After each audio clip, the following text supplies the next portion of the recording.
And now we begin today's event with a brief learning on the principle of independence. This series forms a part of PHAP's online learning series on humanitarian law and policy. For those of you who are PHAP members and are participating in the association's continuous learning credits program, please watch and listen for the numerical code, which I'll give you at the end. You're going to need that code to access the assessment and earn your credit for the session. As you can see, we're at the end of our 4 sessions. This is the last one, so we'd be very, very grateful if you have any feedback, if you want to share your ideas of what we can do better, please send that to us at PHAP. The learning objectives for today are to, in short, to understand the core principle of independence, both in its definition, but also in its implementation, its operational challenges. And we expect that you'll have a better knowledge of examples of the practical implications of independence, and also an understanding of the challenges involved in translating independence into operations, and especially financial independence. And finally, familiarity with some of the new funding mechanisms and the potential for a different kind of funding that will increase humanitarian independence. To help us accomplish these objectives, it's really my great pleasure to introduce our guest expert for this presentation, Sean Lowry. Sean is a longtime humanitarian and has worked for a number of organizations. He's currently the director of the START Network, a consortium of 26 leading international NGOs working together to strengthen the humanitarian aid system. The consortium works in 3 areas: START Fund, which is financing for emergency responses; START Engage, which is strengthening civil society capacity; and START Labs, which is innovation to find new ways to deliver humanitarian assistance. I can tell you that Sean is responsible for a great deal of innovative thinking around humanitarian funding, which is why we've invited him here today. Welcome, Sean, and over to you.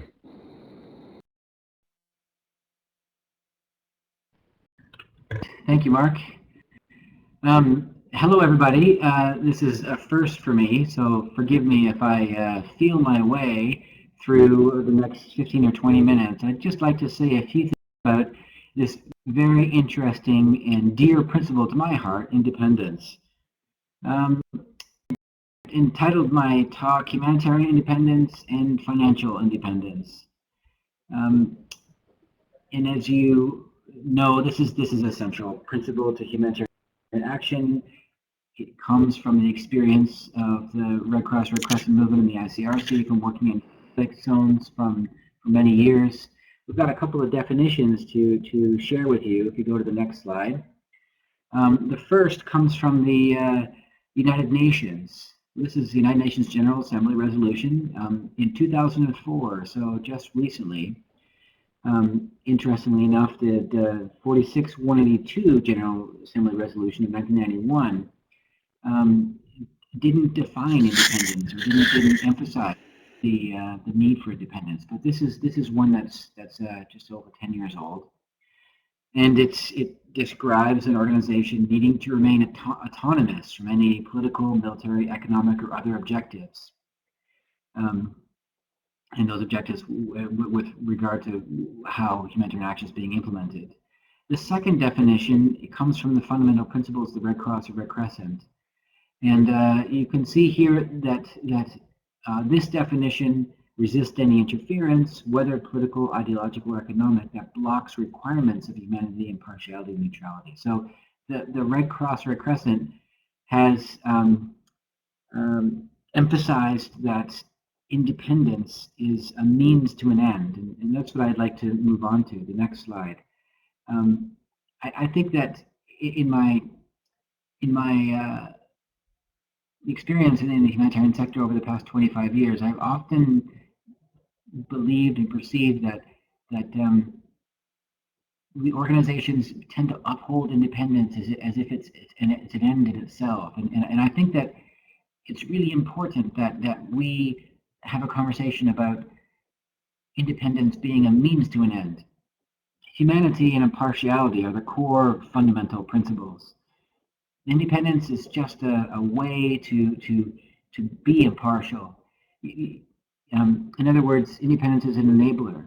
it increases the ability to deliver impartial humanitarian assistance. If an organization is independent of other motivations, political, economic, or military, then it is more likely to deliver impartial humanitarian assistance. The next point is a controversial one, but let's say it anyway. You can be impartial and not be independent. And I think this is an important thing to emphasize. The impartiality is the most important fundamental principle, or that in humanity. But focusing on delivering humanitarian assistance according to needs alone is the goal here, and independence just makes it more likely. But you can still be impartial and not be independent of other motivations. But of course, if you can back up for a sec, of course, the perception of uninterested, non-reciprocal, non-transactional humanitarian action is important. It's really important that our stakeholders and our interlocutors perceive us as having no hidden motivations or secondary agendas. This is important for future humanitarian space and humanitarian space elsewhere in the world. So it's a small world now. We're all interconnected. Everybody knows what's happening, and it's really important that humanitarian action is perceived as being only focused on alleviating suffering, saving lives, and protecting the dignity of individuals. In other words, delivering assistance in an impartial manner. So it's simple, but not easy. Let's talk about a couple of challenges with independence. First is that the dominant, the main sources of resource for humanitarian aid are about 10 Western governments. And that money becomes available when crises reach the media headlines. So there is a Western identity and perception of political ideological bias in many people. So let me just repeat that again. That the main business model of humanitarian aid, in the countries where most resources come from, is a reactive one. It's a crisis needs to achieve a certain profile before it becomes picked up by the media and becomes a headline. And when it does, then donations are raised from the public and from Western governments. So one challenge for the independence of the perceptions of independence is that most money comes from Western governments, and so there's a perception that there's political and ideological bias there. The second challenge is about working in countries, working anywhere, sovereignty. Working in a country requires authorization from the government, but in Syria, for example, that means in some places condoning by the government itself. So there's a link to national governments and aid increasingly delivered through or in collaboration with national structures.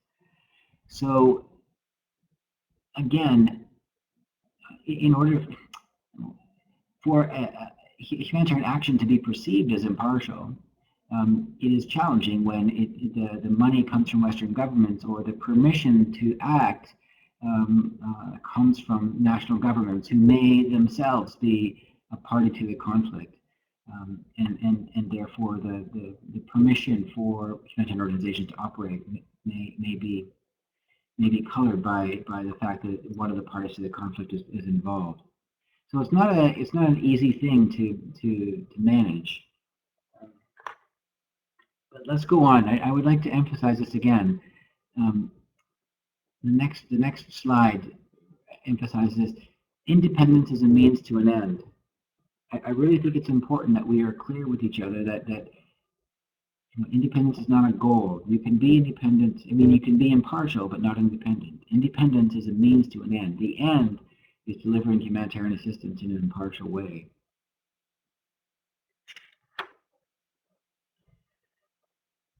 So, talking about challenges to independence, I think it's also necessary to talk for just a minute about challenges to impartiality.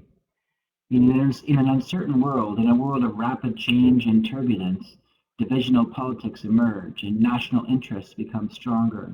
Aid budgets become more visible. In these 10 countries that give most of the humanitarian aid resources, They are democracies in which budgets are constrained, and the aid budgets are highly visible, and there are many debates about how the aid budgets are used and whether money should be spent on humanitarian aid. And so the controls become stronger from these governments. And there's in order to implement the money in a way that the governments can convince their electorates that they are behaving in the national interest, there are stronger and stronger controls over how humanitarian aid is implemented. And we saw in Canada and in Australia that both of their independent, well, they're government bodies, but they're independent from foreign policy, aid administrations were closed, and their humanitarian development budgets were put back into foreign affairs, which which are indicators to humanitarians that there is a greater desire to exert national influence over how humanitarian aid is spent. So I think there's a challenge to impartiality that's a natural consequence of an uncertain and turbulent world at the moment, but I think it's really important for us when we're thinking about humanitarian independence. The next slide talks a bit further about this, challenges to impartiality. So pooled funds become less attractive than national soft power. It's more attractive to governments when they're trying to exert their national soft power to provide bilateral donations to organizations that they feel are more able to represent their national interest. And so the consequence is that pooled funds become less attractive. And as a result of that, also humanitarian aid becomes more tied to media profile. So funds for forgotten crises and interventions lacking strategic value become less funded. There's a bias towards sexy or quantifiable targets and heavy bureaucratic requirements, controls, and delays that are implemented in order to satisfy the critics of humanitarian development funding. Now, why do I mention these things in a session on independence? Because I think it emphasizes why independence is more important than ever. If you go to the next slide, please.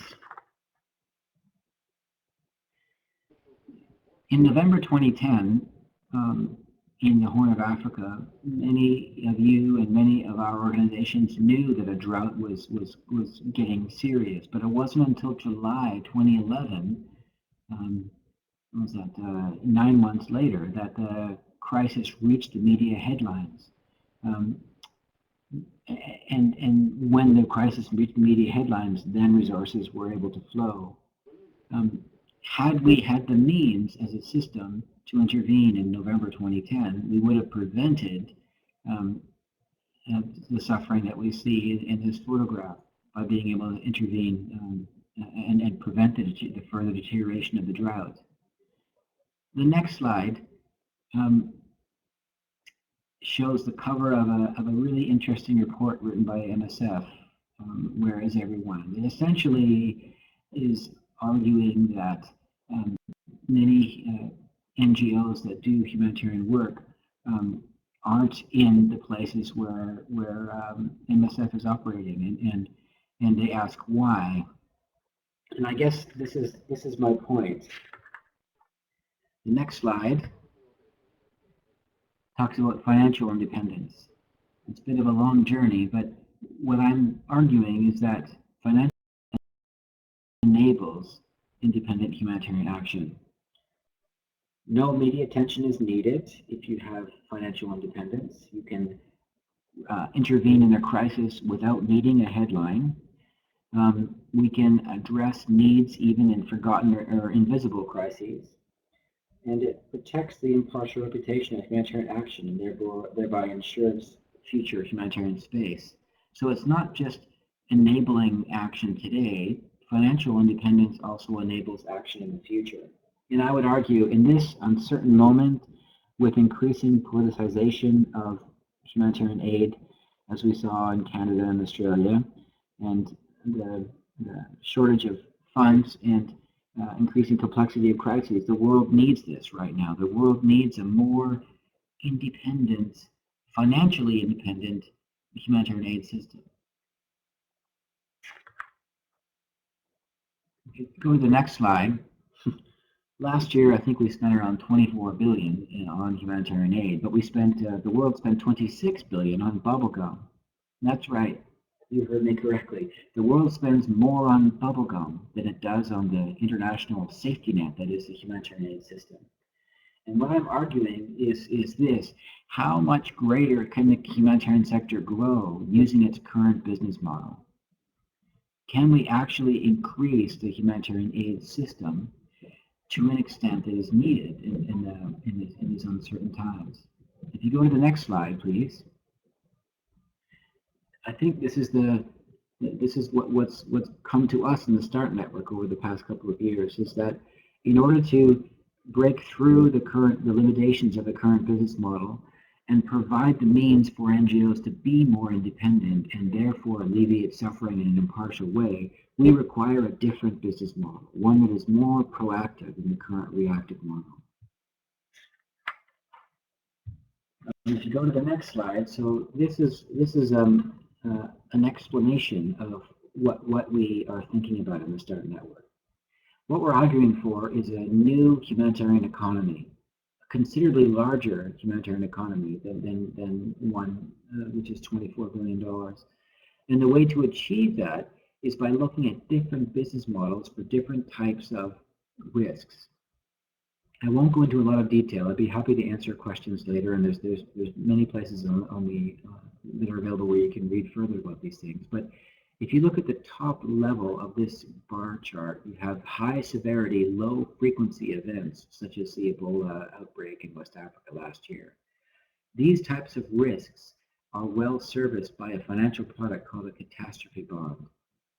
The next level down would be an event of less severity and perhaps greater frequency, such as a drought. And there, a type of insurance product called parametric insurance, which triggers the payment to a moisture content in the soil, would provide the means for NGOs to intervene earlier without having to wait for media headlines. And it would also provide the means for NGOs to intervene without financial strings attached. The next layer down, for more frequent events of less severity, can be serviced by loans, and further down, contingent funds, which is the START fund. So what we are talking about in the START network is catalyzing and contributing a new humanitarian economy that would enable independent humanitarian action by civil society organizations. And we can do this by looking at the private sector in a very sophisticated way and developing specific business models that meet different types of risks. Now, I would say one more thing before I conclude, which is the final two slides, and that is that new ways of working are possible. Incumbent organizations can change. I think that the route for independence for humanitarian organizations is not the same route that we've been taking over the past few years. I think that there is a route for greater independence and greater humanitarian effectiveness, but that involves working in different ways. The last slide shows an example of that. The world's first multi-donor pool to fund managed exclusively by NGOs, the START Fund, is a financial mechanism that's been up and running for over a year now, and has helped over 3 million people, and is available to the 26 members of the START network. And this is an example of what can happen when NGOs work together. So, Mr. Moderator Mark, before I hand back to you, let me see if I can conclude this argument in my mind and verbally with you. First is independence is a means to an end. Secondly, we are limited by our current business model in rising to the challenges of the current age. Third, there are ways of acquiring financial independence, which would enable us to undertake independent humanitarian action. And those ways come from working with business models and the private sector in more sophisticated ways, and also by collaborating in ways that haven't been done before. Thank you. Thank you, Sean. Thank you very much for that. Sean, you need to mute your mic now. Thank you very much for that. A very clear presentation. You've done, I think, an excellent job of setting out the case of why financial independence is so important. I'm obviously not going to summarize, but I thought it was really interesting that you pointed out that, the way in which this relates to the future of humanitarian action, especially if you look at trends today and the way that NGOs really need to position themselves in a very difficult political global environment. This independence is going to become more and more critical, it seems to me. And then also that this is a means to an end, but I think it's not just a nice thing to have that means to an end. Just the idea that impartiality, for a humanitarian organization to be able to react to emergencies when they happen, instead of start looking for money when emergencies happen, when people are in crisis. That for me goes to the very identity of being a humanitarian actor. So thank you. Before we move on to our discussion, Sean, I'd like to just grab you for a second and ask a couple of questions for clarification. The first is, just to be clear, it sounds as if independence is an idea, that it's never really possible to be 100% perfectly independent. It's not a black and white thing, yes or no, but it's more a question of degree, of how autonomous an organization can be and how an organization can continue to strengthen its autonomy. Do you agree with that, Sean? Am I getting that right?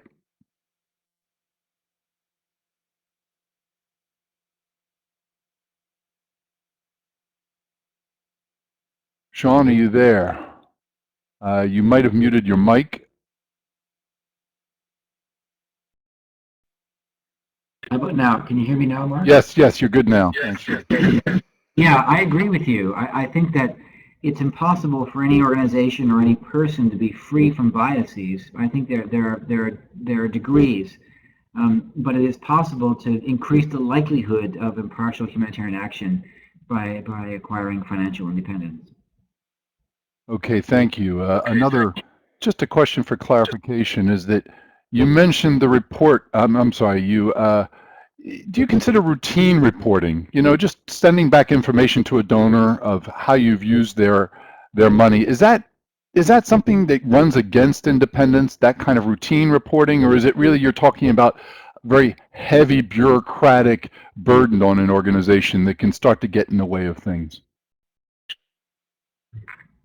So it's of course humanitarian organizations implementing money from donors or taxpayers have to report for and account for how that money is spent.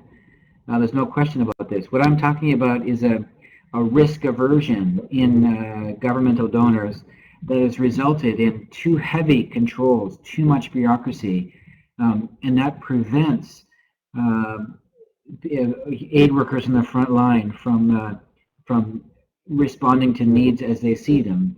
It limits the possibility for independent humanitarian action. Okay, thank you. Finally, if we could mute that. You mentioned the report by ALMAP, some stats from that, the State of the Humanitarian System report, and I'll just do a plug for that right now. For all of you listening, it's a wonderful report. It has an enormous amount of information on funding resources and flows. And if you look, Marcus has just placed a link to it in the chat feed. It's a very, very valuable report, and it goes back over time, so you can actually trace some of the trends in donor financing and in humanitarian action. So that brings us to the end of our learning session. You'll see now on your screen the assessment code. This briefing is part of PHAP's series of online learning sessions on humanitarian law and policy. PHAP members are able to take part in a two-part assessment for their continuous learning credits, and once the assessments are live, you'll be notified via email. The assessment code for today for this session is 4478. Please note that down, 4478. In order to complete the assessments, you're going to need this code. Finally, everything that we just discussed, all the materials and resources related to today's events are available at the link you can see on your screen now. And this recording will be processed within a few hours after we finish, and it will be posted there. So you can always catch up with this later.